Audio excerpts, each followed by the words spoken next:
खट्टा खाने वाली चुड़ैल। रात को अचानक राधिका मौसी को किचन से कुछ गिरने की आवाज आई। उन्होंने बाहर निकल के देखा तो किचन में उन्हें कोई सफेद साड़ी में दिखा। वो चीख पड़ी, हे भगवान, आलतू जलालतू आई बला को टालतू, आलतू जलालतू आई बला को टालतू।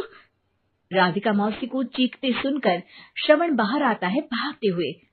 अरे माँ, क्या हुआ? क्या देख लिया? दादी माँ आ गई क्या सपने में?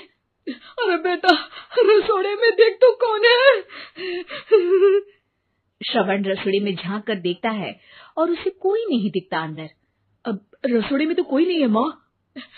कोई सफेद साड़ी में नहीं है क्या? नहीं माँ, कोई भी नहीं है। चिल्लम चिल्ली की आवाज सुनकर काजल भी वहां आ जाती है। अब क्या हो गया माँ जी? अरे बेटा, रसोड़े में एक चुड़ैल थी सफेद साड़ी में। अरे क्या कर रही थी वो अंदर? अरे बताया नहीं, कल आएगी ना तो पूछ लूंगी। चुड़ैल जी, आपका क्या प्लान है? माँ जी, रात बहुत हो गई है, आपने कोई बुरा सपना देखा होगा, चलिए सो जाइए। राधिका मौसी सोने तो चली जाती है पर उनको रात भर नींद ही नहीं आती। वो कुछ भी उलझुल बातें सोचने लगती है। कहीं चुड़ैल की वजह से तो घर में टेंशन नहीं हो रहा, कहीं उसी की वजह से तो वो दादी नहीं बन पा रही। सुबह जब राधिका मौसी रसोड़े में छानबीन करती है तो पाती है कि नींबू का अचार गायब है। चुड़ैल नींबू का अचार ले गई? मुझे तो ठीक नहीं लग रहा कुछ। चुड़ैल को भी पता है कि जिंदगी का असली मजा तो खट्टे में ही है। राधिका मौसी झट से श्रवण को फोन कर देती है। बेटा, मुझे समस्या समझ में आ गई है, हमें एक तांत्रिक की जरूरत है। अरे क्या बोल रही हो माँ, तांत्रिक की क्या जरूरत है? आप पूजा पाठ तो कर ही रही हो ना। आलतू जलालतू मंत्र सारे फालतू जैसे कुछ मंत्र पढ़ो, चली जाएगी अपने आप चुड़ैल। अरे नहीं बेटा, कभी चुड़ैल को कम नहीं समझते। अरे तुझे पता भी नहीं चलेगा कि कभी वो छल करके काजल की जगह घर की बहू खुद बन जाएगी। क्या माँ, कुछ भी बोल रही हो? कहाँ काजल और कहाँ चुड़ैल? वैसे एक बात बताओ, काजल को अगर गाने के लिए बोल देना तो चुड़ैल काजल की आवाज सुनकर घर तो क्या, धरती लोग छोड़कर चली जाएगी। तुम ना पढ़े लिखे बच्चे हर चीज को मजाक समझते हो। तुम रहने दो, मैं खुद ही तांत्रिक को बुला लेती हूँ। अच्छा सुन, शाम को इमली लेके आना। क्या है कि चटनी खाए बहुत दिन हो गए है ना? नहीं माँ, इमली तांत्रिक से ही मंगवा लो ना, आटा वगैरह भी उसी से पिसवा लेना। देखो मुझे काम करना है। श्रवण रात को कई तरह की सब्जियों के साथ माँ के कहने पे चटनी के लिए इमली भी ले आया था, लेकिन राधिका मौसी के दिमाग में अलग ही फिल्म चल रही थी। उन्हें अब सिर्फ शक ही नहीं यकीन होने लगा था कि शायद चुड़ैल ने श्रवण पर अपना जाल बिछा दिया था, जिस वजह से श्रवण उनकी बात ही नहीं मान रहा था। पर कोई नहीं, आने वाली रात में राधिका मौसी खुद तैयार हो गई चुड़ैल को पकड़ने के लिए। रुद्राक्ष की माला, तुलसी का पत्ता, हनुमान चालीसा सब हाथ के पास ही था, बस चुड़ैल का इंतजार था। और जैसा राधिका मौसी ने सोचा था वैसा ही हुआ। वो चुड़ैल उस रात भी आई, पर वो राधिका मौसी से तेज निकली और राधिका मौसी के उससे पकड़ने के पहले ही वो भाग खड़ी हुई।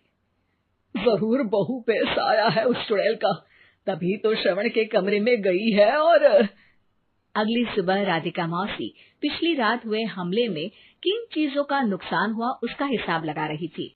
उनके खेमे से एक आम के अचार की शीशी भी गायब हो चुकी थी और वो इमली भी जो कल श्रवण लेकर आया था। राधिका मौसी इस बारे में सोच ही रही थी कि श्रवण जल्दी से रसोड़े में आकर दवाइयों की पोटली ढूंढने लगता है। अरे बेटा, क्या हो गया? अब माँ, वो काजल की तबीयत खराब है, बहुत घबराहट हो रही है उसे। हे भगवान, मैंने पहले ही कहा था कि तांत्रिक को बुला लेते हैं, पर नहीं। अब देखो, उस चुड़ैल ने काजल को अपने वश में करना शुरू भी कर दिया है। हालांकि श्रवण भूतों में विश्वास नहीं करता था, पर अब वो भी डर जाता है और राजी हो जाता है एक तांत्रिक को बुलाने के लिए।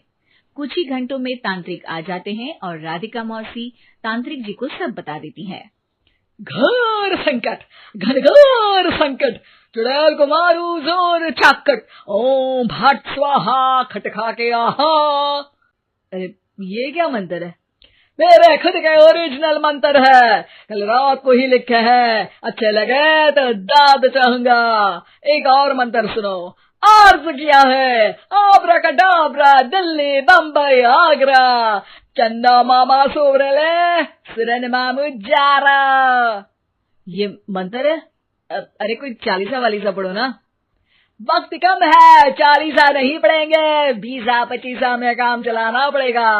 अलग निरंजन जाके लंदन, मुफ्त का मंजान घिस मेरे नंदन। अरे जल्दी करो तांत्रिक जी, जल्दी करो। तांत्रिक अपने उल झलूल मंत्र पढ़ने लगता है। श्रवण को तांत्रिक पे शक होता है। वो अपने एक डॉक्टर दोस्त को कॉल कर देता है ताकि कोई अनहोनी हो तो इमरजेंसी में चीजें मैनेज हो जाए। तांत्रिक धुनी रमाता है, जिसकी वजह से कमरे में काफी धुआं हो जाता है और जिसकी वजह से बहू की घबराहट बढ़ जाती है। अब भागेगी चुड़ैल। हाँ। बहू खांसते हुए धुएं से बचने के लिए बाहर चली जाती है। अरे भाग रही है, भाग रही है। पीछे पीछे श्रवण भी जाता है। बहू एक सोफे पर बैठ जाती है। तभी डॉक्टर दोस्त आ जाते हैं और श्रवण को पानी लाने के लिए कहते हैं। थोड़े चेकअप के बाद डॉक्टर कहते हैं, मेरे हिसाब से जाप का काम पूरा हो गया है।